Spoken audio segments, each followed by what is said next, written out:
মমতা বন্দ্যোপাধ্যায় বলছেন আজ মধ্যরাত থেকে অপারেশন শুরু হবে। ভোট দিতে বাধা দিলেই ঝাড়ু দিয়ে রাস্তা পরিষ্কার করুন।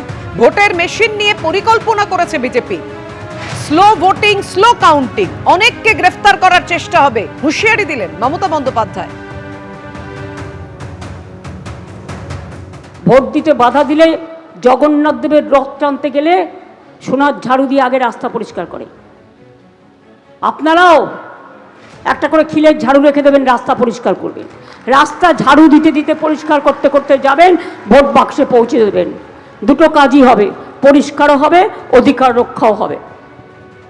ভোটের মেশিন খুব সাবধান, এদের plan slow voting, slow counting. প্রথমে দেখাবে বিজেপি জিতছে, বুঝতেই পারছেন আমাদের কাদের সাথে লড়াই করতে হচ্ছে। অনেককে গ্রেপ্তার করার চেষ্টা করতে হবে।